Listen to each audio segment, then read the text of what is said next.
Hi friends, അപ്പോൾ ഇന്ന് ഞാൻ നല്ല അടിപൊളി ടേസ്റ്റി ആയിട്ടുള്ള ഒരു ബീഫ് കുറുമൻ്റെ റെസിപ്പി ആയിട്ടാണ് വന്നത്.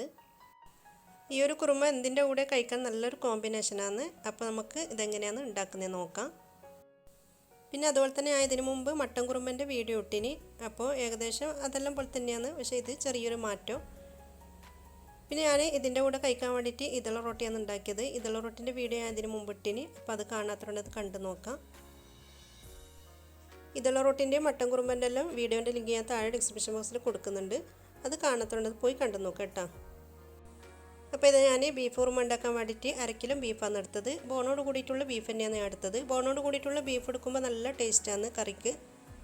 പിന്നെ ഇഞ്ചി വെളുത്തുള്ളി പച്ചമുളക് ഞാനിതാ ഇത്രയാണ് എടുത്തത്. ഒരു ചെറിയ കഷ്ണം ഇഞ്ചി, പിന്നെ 5 അല്ലി വെളുത്തുള്ളി, പിന്നെ വേണ്ടത് 6 പച്ചമുളകും.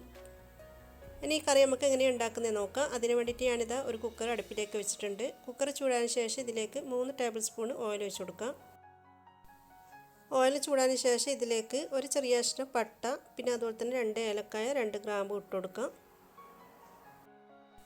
ഈ സമയത്ത് തന്നെ ഒരു 1/4 ടീസ്പൂൺ ഉലുവ ഇട്ട് കൊടുക്കണം. പക്ഷേ ഞാൻ ഇട്ട് കൊടുക്കാൻ മറന്നുപോയിനു. എന്നിട്ട് ഞാൻ ഉള്ളി ഇട്ട് കൊടുത്തതിന് ശേഷമാണ് ഞാൻ ഉലുവ ഇട്ട് കൊടുത്തത്.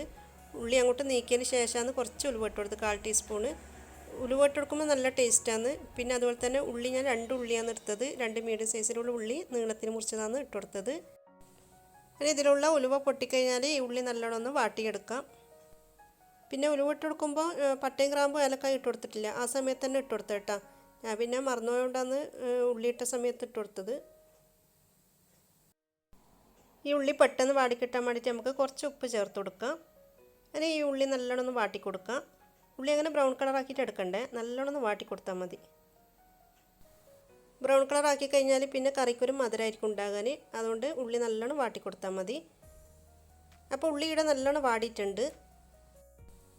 ഇനി നമുക്കിതിലേക്ക് നമ്മൾ ചതച്ച് വെച്ച് ഇഞ്ചി, വെളുത്തുള്ളി, പച്ചമുളക് ഇത് 3 കൂടിയിട്ട് ഞാൻ ഒരുമിച്ച് ചതച്ചെടുത്തതാണ്. അത് നമുക്കിതിലേക്ക് ചേർത്ത് കൊടുക്കാം.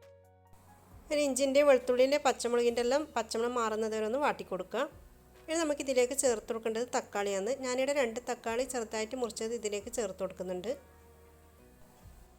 തക്കാളി ഞാൻ 2 ചെറിയ തക്കാളിയാണ് എടുത്തത്. വലിയ തക്കാളി ആണെങ്കിൽ 1 തക്കാളി മതി കേട്ടോ. ഇനി തക്കാളി നമുക്ക് നല്ലോണം വാട്ടി കൊടുക്കാം. അപ്പോൾ ഇതാ തക്കാളി നല്ലോണം വാടിയിട്ടുണ്ട്. ഇനി നമുക്കിതിലേക്ക് നമ്മൾ കഴുകി വെച്ച ബീഫ് ഇതിലേക്ക് ഇട്ട് കൊടുക്കാം. ബീഫ് ഇട്ട് കൊടുത്തതിന് ശേഷം നമുക്കിതിലേക്ക് പൊടികൾ ചേർത്ത് കൊടുക്കാം. അതിന് വേണ്ടിയിട്ട് ഞാനിതാ 2 ടീസ്പൂൺ കുരുമുളക് പൊടി ഇട്ട് കൊടുക്കുന്നുണ്ട്. കുരുമുളകിൻ്റെ പൊടി ഞാൻ ക്രഷ് ചെയ്ത കുരുമുളക് പൊടിയാണ് ഇട്ട് കൊടുത്തത്. നിങ്ങളുടെ കയ്യിൽ അതുണ്ടെങ്കിൽ അത് ഇട്ട് കൊടുക്കുക കേട്ടോ. ക്രഷ് ചെയ്ത കുരുമുളക് പൊടിയായിരിക്കും കുറച്ചും കൂടി നല്ലത്. പിന്നെ വേണ്ടത് 1 ടീസ്പൂൺ നിറച്ച് ഗരം മസാലപ്പൊടി ഇട്ട് കൊടുക്കുക. എന്നിട്ട് ഇതെല്ലാം കൂടിയിട്ട് നല്ലോണം ഒന്ന് മിക്സ് ചെയ്ത് കൊടുക്കുക. ഇതെല്ലാം കൂടിയിട്ട് നല്ലോണം മിക്സ് ആക്കിയതിന് ശേഷം നമുക്കിതിലേക്ക് 1/2 കപ്പ് വെള്ളം ചേർത്ത് കൊടുക്കുക. ഞാനിവിടെ ഇഞ്ചി, വെളുത്തുള്ളി, പച്ചമുളകെല്ലാം ചതച്ച് വെച്ച ആ ജാറില്ല, അതിലേക്ക് കുറച്ച് വെള്ളം ഒഴിച്ചിട്ടാണ് ഇതിലേക്ക് ചേർത്ത് കൊടുത്തത്. ഏകദേശം 1/2 കപ്പ് വെള്ളം മതി കേട്ടോ, അതിൽ കൂടുതൽ വേണ്ട. പിന്നെ നമ്മളിതിൽ തേങ്ങാപ്പാൽ ഒഴിക്കുന്നില്ല, കുറച്ച് കഴിഞ്ഞാൽ തേങ്ങാപ്പാൽ ഒഴിക്കും ബീഫ് വെന്ത് കഴിഞ്ഞാൽ. അതിന് നിങ്ങൾക്ക് ഈ വെള്ളത്തിന് പകരം 2ാം പാൽ ഒഴിച്ചിട്ട് വേവിക്കാം. പക്ഷേ ഞാൻ അങ്ങനെ ചെയ്യലില്ല. അങ്ങനെ ചെയ്യാണ്ട് തന്നെ ഈ ബീഫ് കുറുമ നല്ല ടേസ്റ്റാണ്. അതിന് ഇതിലേക്ക് ആവശ്യത്തിന് ഉപ്പും ചേർത്തിട്ട് ഇതെല്ലാം കൂടിയിട്ട് നല്ലോണം മിക്സ് ആക്കിയതിന് ശേഷം നമുക്കിത് അടച്ച് വെച്ചിട്ട് വേവിച്ചെടുക്കാം. ഞാൻ നേരത്തെ ഉള്ളിയിൽ ഉപ്പ് ചേർത്ത് കൊടുത്തിന്. അപ്പോൾ നിങ്ങളങ്ങനെ ഉള്ളിയിൽ ഉപ്പ് ചേർത്ത് കൊടുക്കുന്നതാണെങ്കിൽ നോക്കിയിട്ട് ചേർത്ത് കൊടുത്താൽ മതി കേട്ടോ. ഇനി നമുക്കിത് അടച്ച് വെച്ചിട്ട് വേവിച്ചെടുക്കാം. ഇതൊരു 30 അല്ല 35 മിനിറ്റ് കേട്ടോ, ബീഫ് വെന്ത് വരാൻ വേണ്ടിയിട്ട്. ആദ്യം തന്നെ ഹൈ ഫ്ലെയിമിൽ വെക്കാൻ, എന്നിട്ട് ഒരു വിസിൽ വന്നു കഴിഞ്ഞാൽ കുറച്ച് ചെറിയ തീയിൽ വെച്ചിട്ട് നമുക്ക് വേവിച്ചെടുക്കാം. ഒരു 35 മിനിറ്റോളം വേവിച്ചെടുക്കാം.